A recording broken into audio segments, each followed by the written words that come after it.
The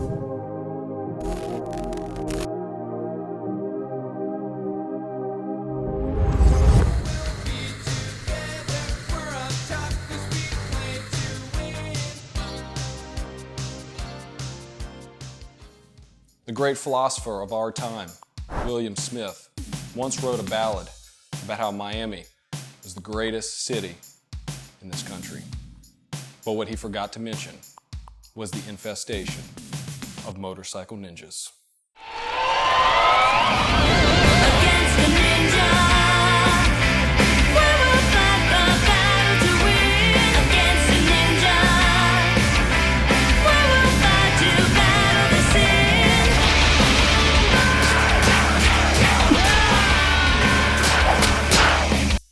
And that's what we watched tonight, Miami Connection. Has a lot of motorcycle ninjas.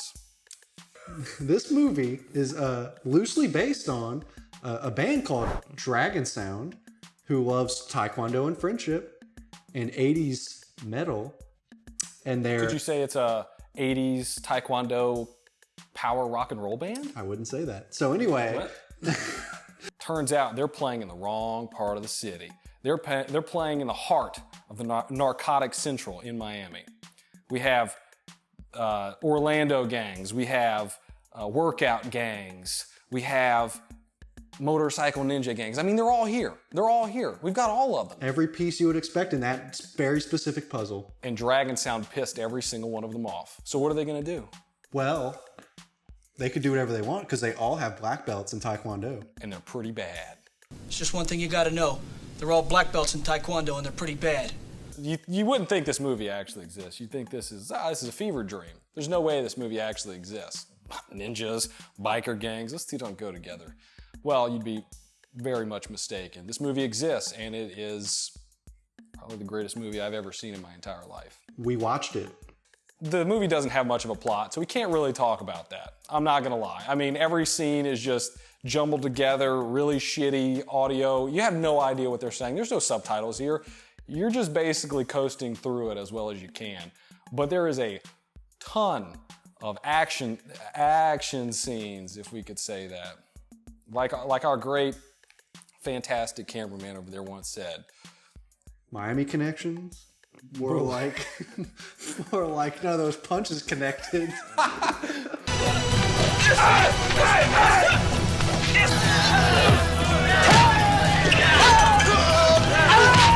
So the movie starts off in a crisp summer evening with just, a casual drug deal. Every single guard in the city has an Uzi, is on high alert. You'd think, yes, they're just gonna trade their cocaine on the beach, get it over with, no big deal. Freddie Mercury 1 is gonna walk away from it. Freddie Mercury 2 is gonna walk away from it. Everybody is gonna be happy. Oh, no.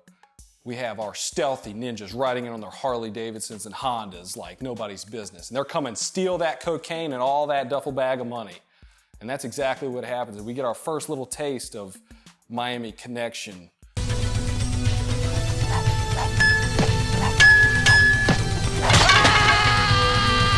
Something about ninjas and motorcycle gangs, and I know this is an unpopular opinion here, they just don't mix. They don't. And I'll stand by it to the death.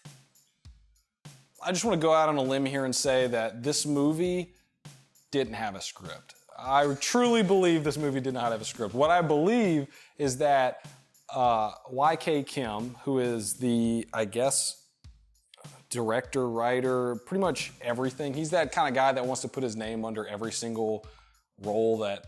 We all know people like that. Yeah. Well, I'm pretty sure he probably just found a group of guys and they all had a band together and just hey, let's just make a fucking movie. Let's just do it. So they wrote out a quick outline. They somehow had connections to film in certain locations and then they just made that. Wait. Connection? Let's talk about some of the characters. Obviously, YK Kim is the main character because he clearly has a black belt in Taekwondo. Can we just real quick, can you name all the characters for me real quick? Okay, YK Kim is Mark, and you've got John, Jim, James, Jeff. Jingleheimer Schmidt? Everyone has a J in their fucking name. So let's talk about YK Kim.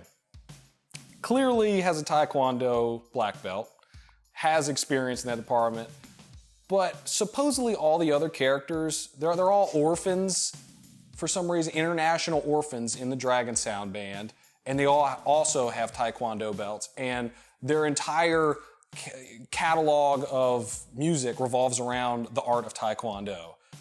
And they had this strong, like unbreakable bond that we just it exists, and But you never see it. you just have to know. You just know that they walk around the house that they live in together without their shirts on at all points of the day, feeding each other grapes and talking about Jim, the only black guy in the movie, Jim's dad, which is the only character development we get in the entire movie, is talking about Jim's dad.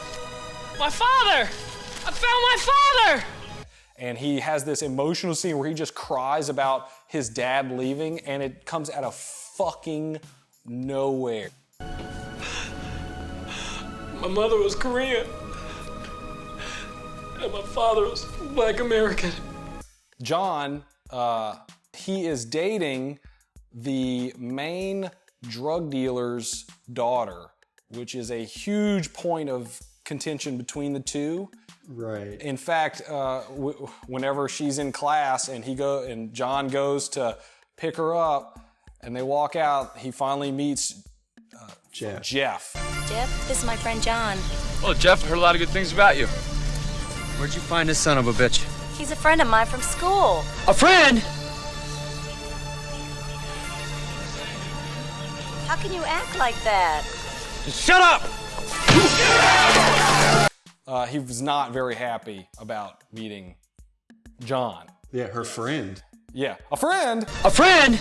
Like we're saying, there really isn't a plot to this movie. It's just a lot of fighting and a lot of B-roll. Like you take out all the B-roll in this movie, you have about 45 minutes of action, basically. Barely. Yeah. He's being nice about it. I mean, there was one point where they're literally driving down a beach, staring at people's asses.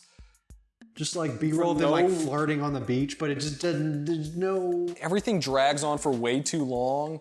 Who the hell are you? Jerk. It's an asshole. Get away from us. So speaking of really bad B-roll, there's this one scene.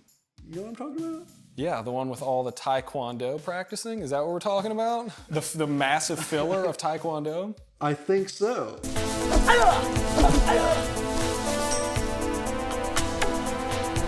YK Kim, the main character, clearly fucking knows how to do Taekwondo. And the other characters clearly do not. And it leads to a hilarious scene of YK Kim beating the ever-loving shit out of one of the weaklings in their orphanage group. It's friendly sparring, okay? They have a friendly bout, okay? And then this is where we show the scene where he just gets his ass kicked.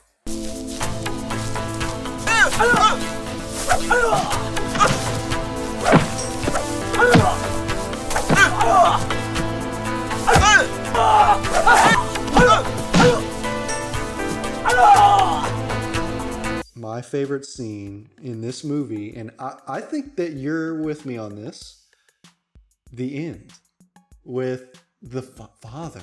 We finally get to see Jim's dad, who is literally a 30-year-old with baby powder in his hair. It is fucking amazing. They have this character, mind you, this character has not really been in the movie at all. Neither This the is the only twain scene. have never met, and all of a sudden they're cool now. Jim, you're really blessed to have such wonderful friends. They really care about you. And I want you to know that now I really care too. Please forgive me. I love you, son. Besides all that, you know, we've really shit on this movie. I truly love this movie. This movie is a phenomenal B movie, and I might watch it again after this review, actually. You want to watch it again? I don't share the words you just said out your mouth. I don't want to watch this movie again. I actually had to shit after this movie because my eyes took in so much just pollution. I had to expel it. It was rough. Well, I think it's about time we wrap up this review. We're gonna hand it to Tobias. Tobias called me up specifically and was like, I need to talk about this. You've introduced me to it. I need to talk about it. And I was like, you know what? We're going to talk about it this week. I'll pass it off to you. Well, yeah, when we see Tobias excited, we get excited. Exactly. So, all right, good review, Zach. Friends through eternity, loyalty, honesty will stay together through thick or thin. Friends forever.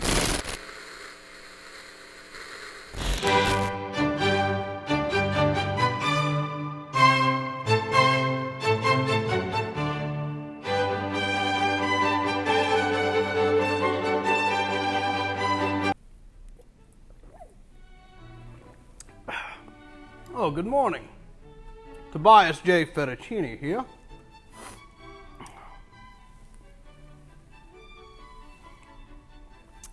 What are we reviewing? Oh, Miami Connection. Yes, we're reviewing Miami Connection today. Great movie, starring Kurt Russell and Halle Berry. They are connecting a bridge from Miami to Ireland. Amazing. Damn it, Tobias. Did you not watch this movie either? You do not talk to me like that, boy. I have a master's, a PhD in forensic pathology. God damn it, you son of a bitch!